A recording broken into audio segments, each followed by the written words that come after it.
Let's begin with a quote from Galileo. All truths are easy to understand once they are discovered. The point is to discover them.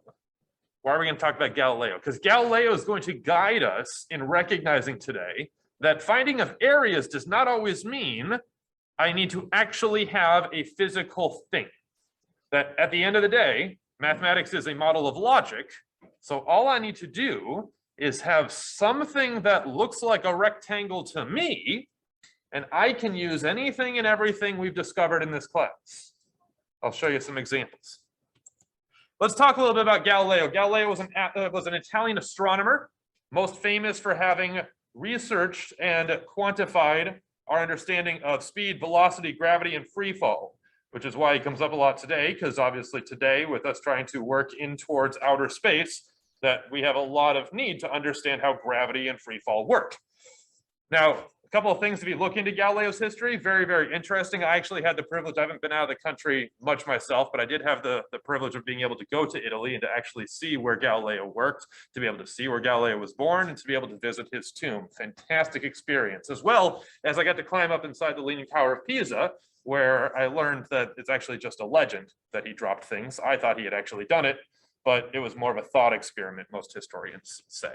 Anywho, Galileo, supporting and forwarding the field of physics during one of his experiments, was looking into how things fell. Now, if you asked a small child, or perhaps some of you here might actually be underneath the exact same intuition, if you said, if I drop a heavy thing and I drop a light thing, which one falls faster? If you think the heavy thing falls faster, so did most of the world in the 1600s. It took until about the time of Galileo to prove that actually they fall at the exact same rate, that it has nothing to do with weight, that if you take two orbs, one that's hollow and one that is full steel, and you drop them from the Leaning Tower of Pisa, they will match each other at every moment on the way down, because it has nothing to do with the weight of the object.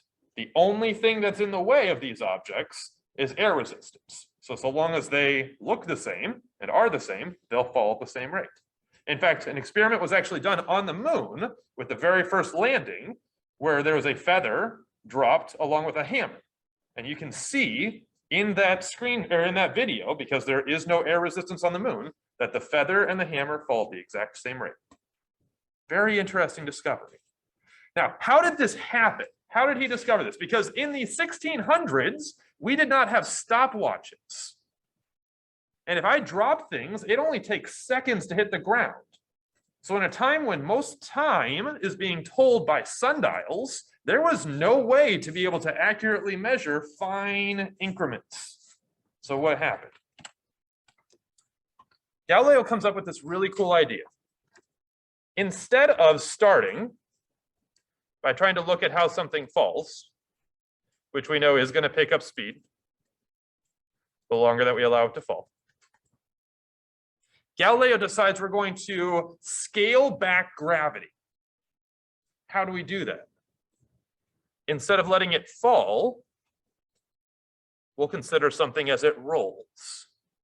As it rolls down a plane, we'll kind of tilt a little bit of a table up and let it roll. In doing this, he can cause things to fall as slowly as he wants by just simply making that incline less and less. So that's his experiments. How does he measure the time to prove this? He gets a vat of water with a little spigot on it and turns the spigot so it drips, and then runs his experiment, turns it off, and weighs how much water he collected. So he essentially creates the first minutia mechanism for measuring time in determining how much weight of water has been released since he started the experiment. Really clever idea. All right, so this is the experiment setup. Let's start looking at a few different things that happen. We already know it's going to go a little slower in the beginning. It's going to pick up some speed, and then it's really going to pick up some speed. Now, here's the interesting thing. By scaling this table, Galileo recognizes some patterns that we have explored in this class. First, at time equals 0, this has not moved. That makes sense. At time equals 1 second, this has moved 1 unit. Remember, he can scale it so that it moves only at 1 unit. That's actually the driving force and how steep he makes this table. Once he does that, at time equals 2, this thing has moved a total of 4 units. At time equals 3, this thing has moved a total of 9 units. So we've already got to see some patterns. Who sees a pattern? There's a squaring pattern that's occurring in the distances, right? The position, let's call that x of t, we'll make it a function, right? So depending on the time, that's going to tell me the distance. This is not multiplication. Make sure that we're starting to train our brain that not every time I put parentheses around something is it multiplication. This is a function, right? But we say this right here seems to go along with a squaring. Does anybody see another pattern?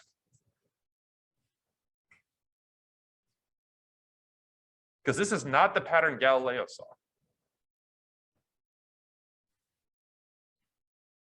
See, Galileo said that the distance traveled is commensurate with the odd numbers.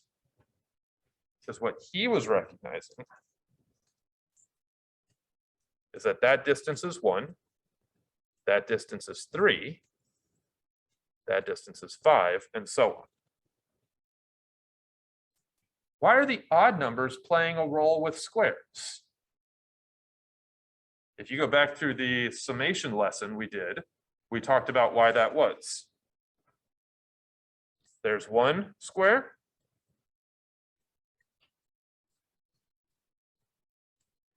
There was the next square.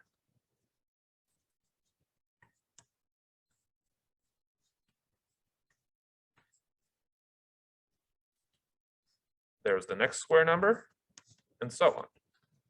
Where it was 1, and then 3 more on top of that to make the next square, and then 5 more on top of that, and we had patterns we had observed between squares and the odds.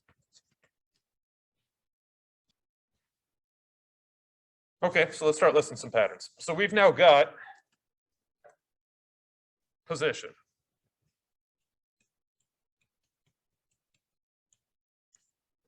Position is going 0, 1, 4, 9, 16, etc. What about its speed?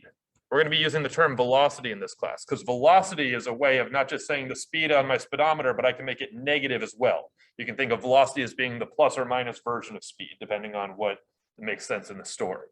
Well, the velocity is change in position in the same way as I drove here and the speed on my speedometer said miles per hour, right?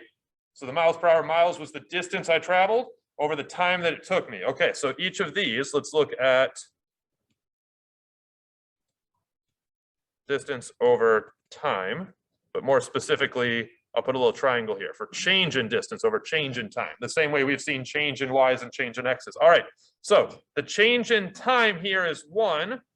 The change in distance is 1, so that's 1. Love it. Here, the change in position is 3. The change in time is 1 between the 1 and the 4. So that is 3. And then the next one was our 5. And then the next one was our 7. So that's our odd numbers. That's exactly what we just showed above. So I have velocity. What about change in velocity? If I wanted to change my velocity on the drive here, I had to step on the gas or I had to step on the brake. So acceleration is change in velocity over change in time. Well, that changes by 2, and that changes by 2, and that changes by 2, and logically the next one's going to change by 2 because it's following the pattern of odd numbers, and odd numbers are every 2. Okay. Heck of a lot of patterns, right? Let's start to quantify some of the ones we want to tackle today. All right. So acceleration, if we're looking at change in velocity over change in time, we've got 2's, 2's, 2's, 2's, 2's, and onward forever. So we've got, well, we could call that constant. Acceleration is constant. Let's double check this against our intuition. Does it make sense to me that gravity is always going to be gravity no matter how I'm falling? It turns out, yeah, pretty much, so long as we stay like not too far off the surface of the planet, right? So for the most part, doesn't really change all that much. So we got it constant there. Then we got the odd numbers. That's interesting. That was where it went up by 2 every single time. And then we had the position. The position was the square numbers. So this is a pattern. How do I prove it? Well, that's where we can step into MathLand. So we're going to take this pattern. We're going to try to bring it back into MathLand. We're going to play with it until we understand it at its core. Then we're going to come back and see why these patterns make sense. And in fact, why we can do so much more than just list them. All right, let's begin. First, we need to do a little bit of an interruption because we're about to be playing with a lot of notation. So I need to adjust the notation that we introduced last time. Last time we talked about this, and we said this is the formula for perfect area. If it can be contained, then it can be made perfect by doing this. Let's remind ourselves that this is a story. So let's break apart each of these symbols. Let's go back through it because we want to train ourselves in how to read these symbols for the story they represent, not just I see and therefore I do because I saw in a practice problem. This right here says, consider more and more rectangles.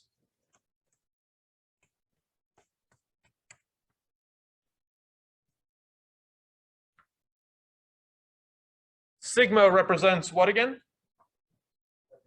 Addition, right? A sum. A summation because it's sigma, the Greek letter S equivalent just about. So we've got a summation. So we're going to consider more and more rectangles as I add them one by one. How do I add the rectangles? First, I need to figure out what they are. I figure out what they are because rectangle's area is length times width. So there we are. That's my length. That's my width. So that's my little individual rectangles area equals length times width. But I don't want to reuse A. So let's just say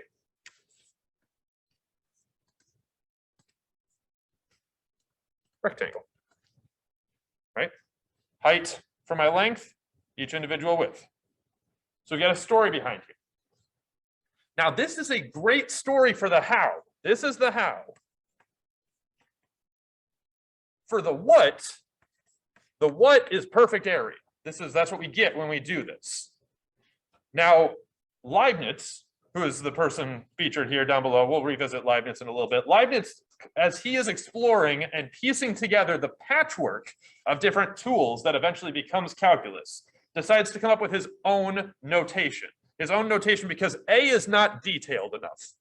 How do we describe it? Well, keep in mind, this also has behind the scenes some kind of domain we'd have to talk about in the same way we did for the intro problem. And then it's just got a whole mess of symbols on top of that. So Leibniz comes up with a notation where he says, I am going to refer to perfect area like this.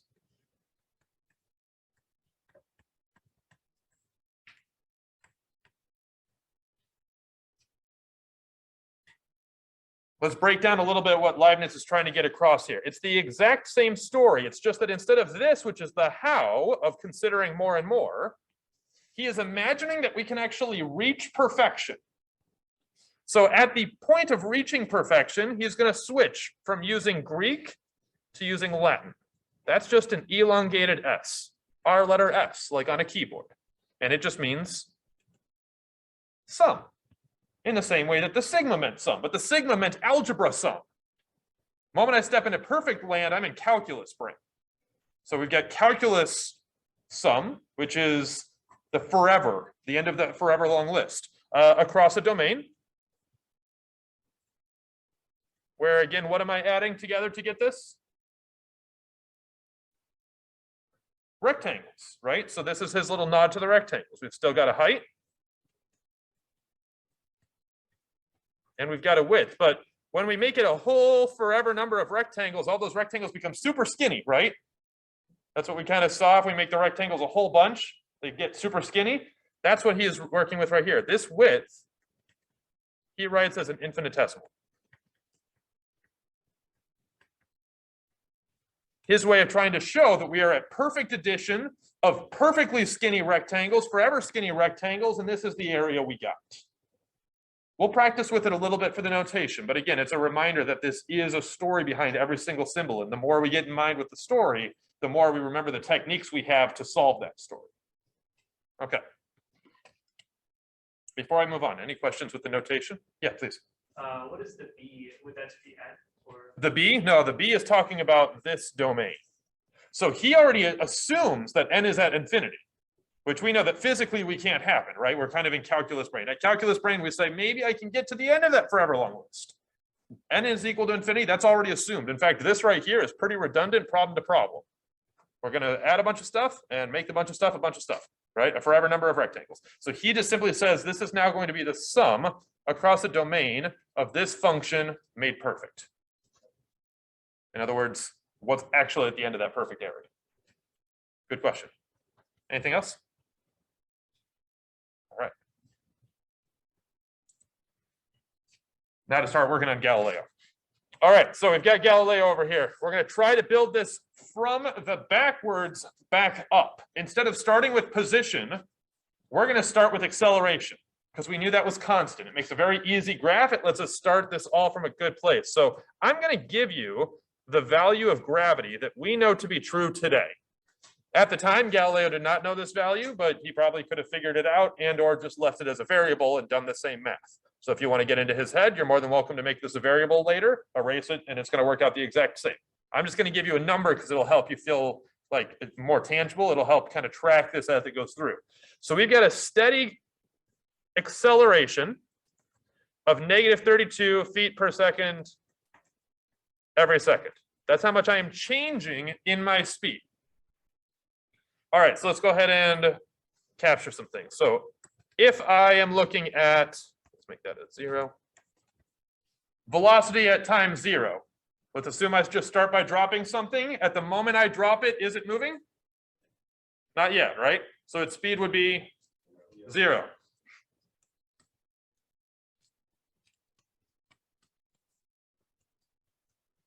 One second has now passed. At 1 second, I have let my acceleration pull me down at -32 feet per second every second. So that means after 1 second, I am traveling how fast? -32 feet per second, right? At 2 seconds, what are we at? -64, right? I've been pulled down once over the first second. I've been pulled down a second time over the next second. So I've got velocity after 2 seconds have passed. I'm at -64 feet per second. And then at 3, it would be something else, and 4 would be something else. Let's start to generalize that. After t seconds, I'll make it the final time. How fast am I going? Go ahead. -32t, right? I'm being pulled down -32 faster every second. So if more seconds go by, then that's how many times I've been pulled down.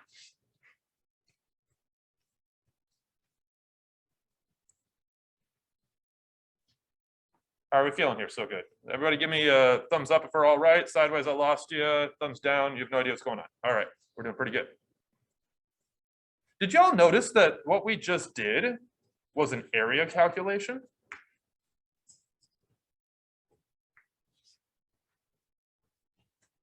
There was 2 seconds, there was 3 seconds.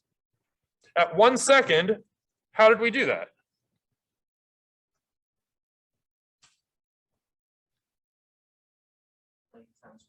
Length times width, yep. The length would have been, right, didn't you all say it was 1 second times -32, right? Here it is, there's my 1 second. There's my -32. So this size is the same size as that. How did we get this answer? 2. So we did 2 times -32, right? So there we go. There's 2 times -32. So that region right there was this region. In fact, at every single step along the way, this was multiplication. And I've already shown you all that my favorite way to do multiplication is with rectangles, right? And that's all we're doing in this picture too. By graphing it, we took an algebra equation, gave it a picture, and once we had it as a picture, I could bring all of my picture and geometry knowledge down, including I can look at this as a rectangle. All right, that's pretty good. So that means I could look at this entire thing as being the addition of a bunch of rectangles from 0 to some final amount. I'll put a little TF to keep it separate. Of a function whose height was -32. And as a reminder that it was length times widths, -32 for the height, infinitesimally small width would have made it perfect.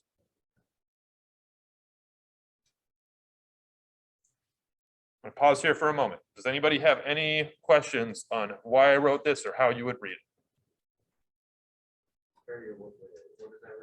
Good question. So it actually comes about from that same idea of trying to take Greek and turn it into Latin. So remember, we did sigma, and we turned that into a letter S that we just stretched out, right? Delta would have translated into what? Well, it would have translated into change. What letter would it have changed to? D. So it's the same thing as if we would have said sometimes change in Y. Now we're calling it dy. If what we're talking about is at the end of perfect, right? So in other words, we've got to clarify a little bit here. This is a notation. It's trying to tell a story. It's trying to craft a model of logic. It's not the recipe. This is not an actual real number, right? There's no such smallest, perfectly small, forever small number on the number line. We've explored that plenty of times. So this is just trying to say if there was, and I could forever add all these perfectly skinny things, that would be the same as what I got from my more appropriate approach using Riemann sums. So Riemann sums is the how. This is imagined as the what. Okay, good question. Okay, yeah. How do you say the last part in like words like This part here. Yeah. Wonderful. This is going to be the integral from 0 to t final of -32 dt. Let's write that all down. Integral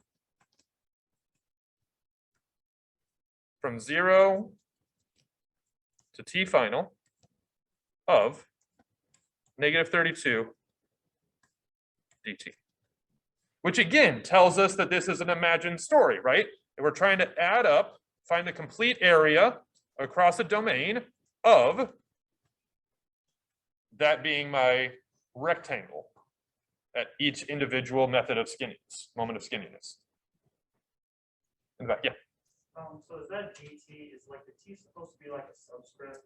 Like It's not that it's a subscript. It's in the same way as delta y back when we were doing algebra, like change in height. Delta y is a thing together. It's one concept there, locked. So dt is saying infinitesimally small change in t, which you can think of anytime you see a letter D in this class in that context. It's just trying to talk about forever small, whatever. This is forever skinny, time moments. Eventually, we'll talk about forever small increases along an x-axis, forever small changes on a y-axis. So dt is just saying forever skinny. It's like trying to capture a moment, but a moment of change, which we've already explored makes no sense, because if I take a picture and capture a moment, my picture's never changed. So again, we're really, like, the notation is trying to hybrid between I got there at forever perfect versus how did I get there at forever perfect. Okay, let's keep going on. We'll get a little bit more clarity here. So we took acceleration to velocity. Let's take velocity to position. We now know that our velocity function, as you all told me, is this. All right, let's graph that a bit. At 0, I'm going to get 0. At time equals 1, I will have been down at -32. At time equals 2, I will have gone down to -64. And I will get this.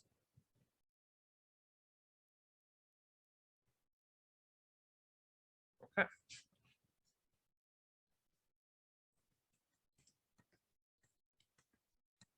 When no time has passed, how much have I moved? 0. There we go. When 1 second has passed, how much have I moved? 32 minutes. Are you sure? No. Because good. Not anymore. Here's how the graph would have needed to look if we had gone down negative 32 units. It goes back to rectangles, right? I would have needed to travel at negative 32 for the full one time. I would have needed all of this to have given me that calculation. I don't have all of that. I only have this.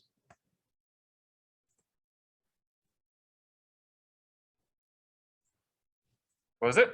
So it's half of it? It's half of it. Because again, this is looking at it as if we are adding up a bunch of tiny forever skinny rectangles, right? Here's a forever skinny rectangle right there. What's its width? dt, right? Forever skinny. What's its height? Depends on the function.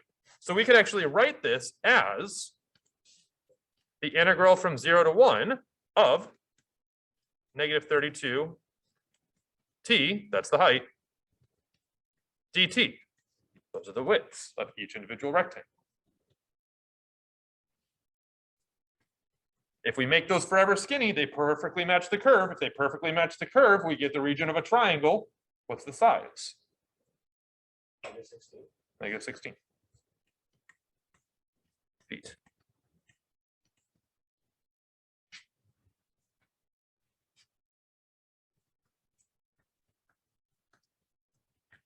What about after 2 seconds?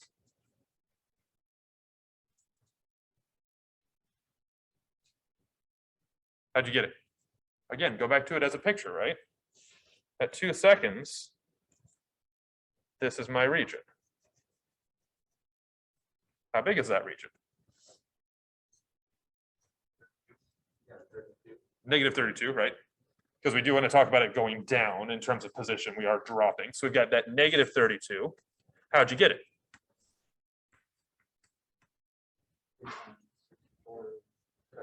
So we got 1/2 base times height, 1/2 2 times negative 64, which got us the integral from 0 to 2 of negative 32 t dt. All right, now becomes the real money. Go ahead. So hold on. 1/2 times 2 times negative 64 would be, shouldn't that be negative 64? So are we only taking the section from interval 1 and 2? Nope, because this one says go all the way from 0, right?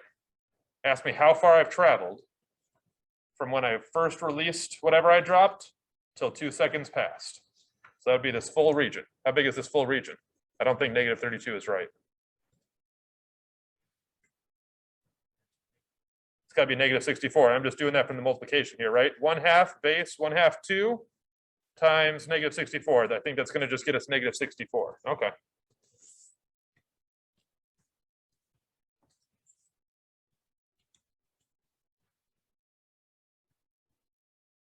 Should we do another before we get to the general form? Let's do 3 seconds have passed. 3 seconds have passed. I've now gone 3 seconds on over.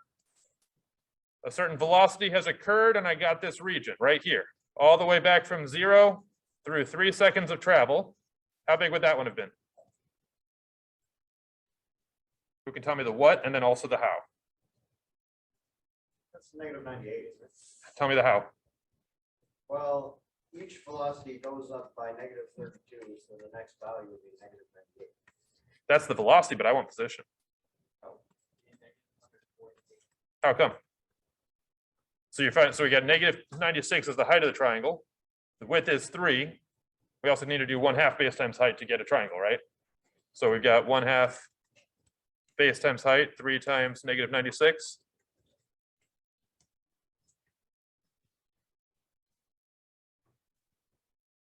So now what's the general form? T seconds have passed. How have we been doing it every single time?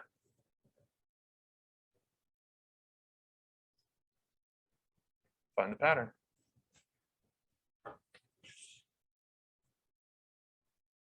If 10 seconds had passed, what would you do? So this right here, we need to be careful because this is the time we're changing, so we can make that time final.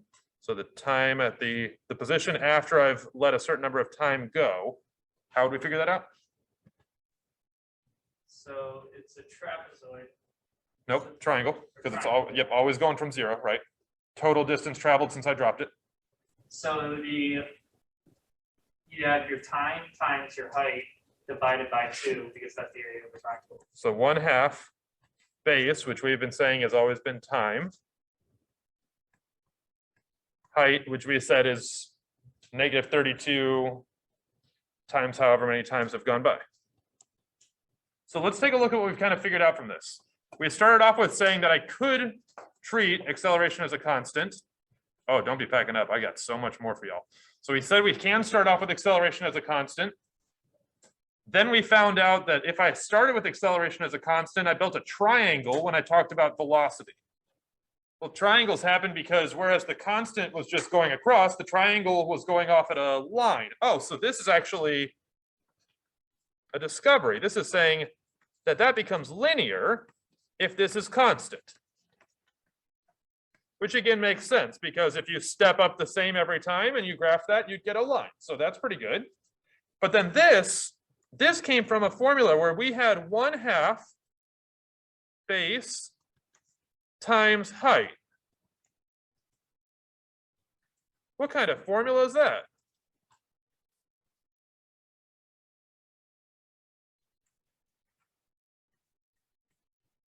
What do we call that?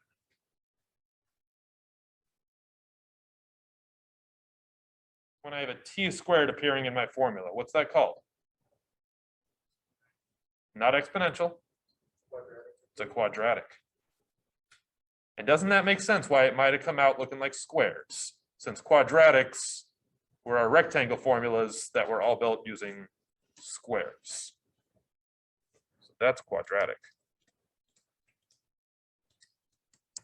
All right, now we've got enough to really begin to punch and find some patterns. So what have we been able to figure out? It's more useful for us to figure out that acceleration is a constant in this situation. Great.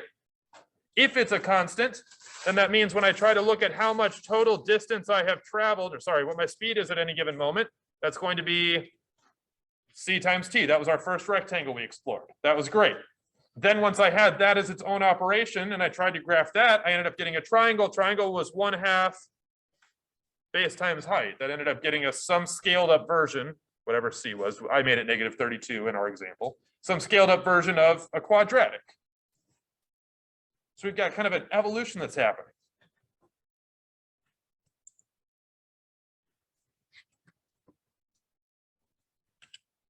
There seems to be something of a pattern here. Like I'm trying to remember, this is what we got last time with the parabola. I did some work behind the scenes and I kept it general. And I got this formula. If you go in your guided notes, there's a formal proof that this pattern continues. Who sees a pattern? Oh, well, we add 1 to the exponent of t, and then we add that same number below the constant c. So the exponent is increasing by 1, and then I'm dividing by the same thing. The exponent increases by 1, it goes from 2 up to 3, and I divide by that new exponent. And in fact, if you look in the guided notes again, you'll see that this pattern actually continues. There's a proof that says it doesn't even have to rely on nice numbers. It could be decimals, fractions, negatives, where I've always got this pattern that's occurring when I look at these areas. If I try to look at the area underneath a quadratic, something with an x², I end up getting 1/3 of an x³ behavior. If I look at underneath an x³, I get 1/4 of an x to the 4th behavior. Yeah. Shouldn't that t to the exponent of 4 be a 3? T to the exponent. This one here should be a 3. Yes. Thank you. That should be a 3. So how can we capture that? We could write it like this.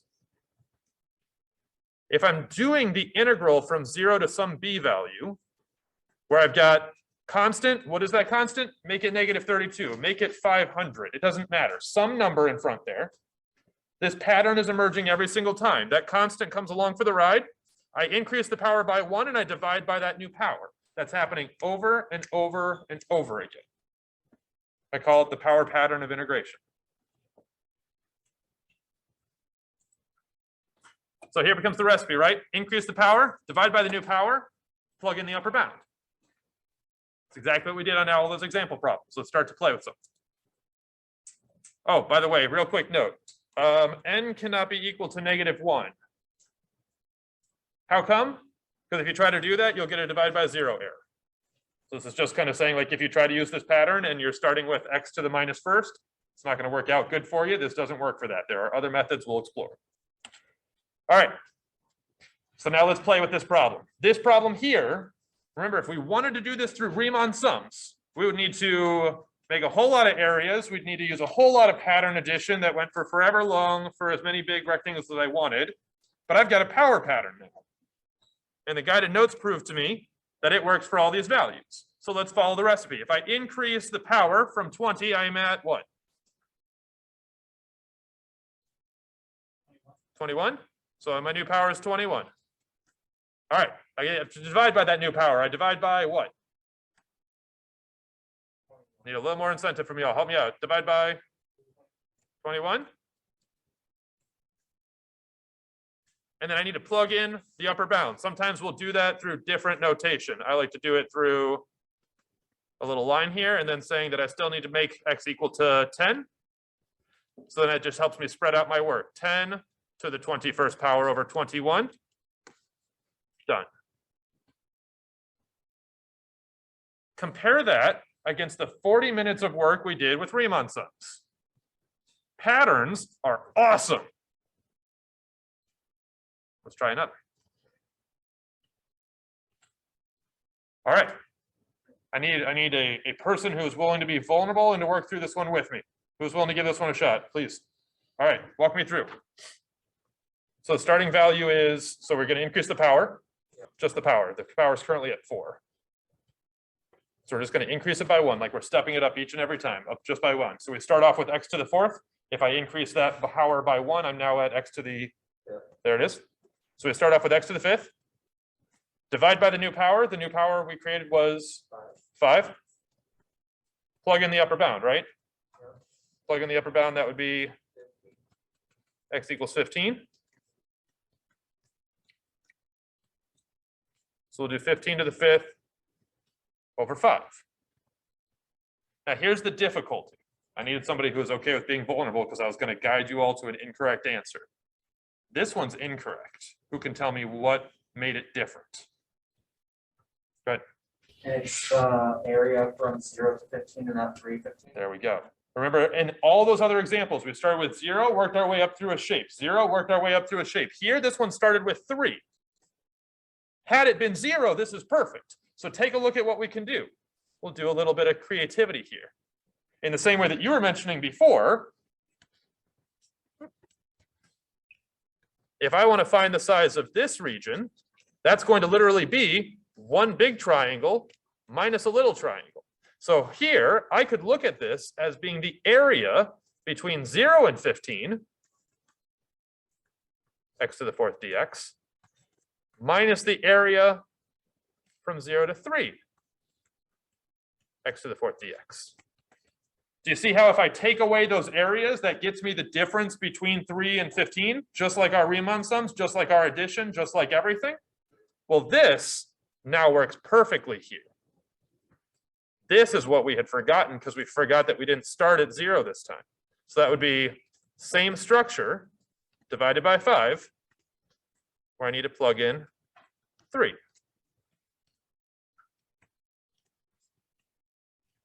Plug that in your calculator and you're done. So what are we doing in each one of these instances? We're creating a structure. That structure is what we recognize through the power pattern. Then once we have that, we can plug into those patterns wherever we're starting with. So this is what I call now, you can call this the power rule. I'm really hesitant to call anything in my class a rule, because when I say rule, you all think that there was a committee that got formed that agreed that this is how math works. It's not how math works. We found this as a pattern, but it is an unavoidable pattern, so it's been given the title of power rule. I call it the power pattern. I think it's more insightful language, but we've just got a structure here where I increase by 1, divide by 1, and plug in a bound, and I take away any area I haven't had yet. Sometimes we'll write it this way, the same way that I did before, right? Where this is just me trying to notate that this is my structure. And then I need to plug in the upper bound, and I need to take away that structure when I plug in the lower bound.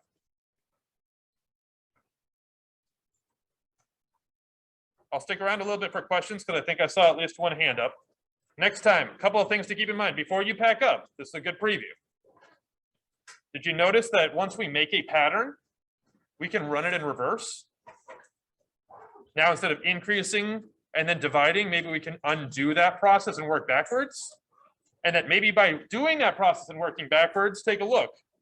Isn't velocity, which we called change in position over change in time, doesn't that look a lot like our slope formula back from algebra? So do you think that there's maybe a connection between the algebraic slope and our geometric area and whether or not we can follow things forward in this storyline or backwards?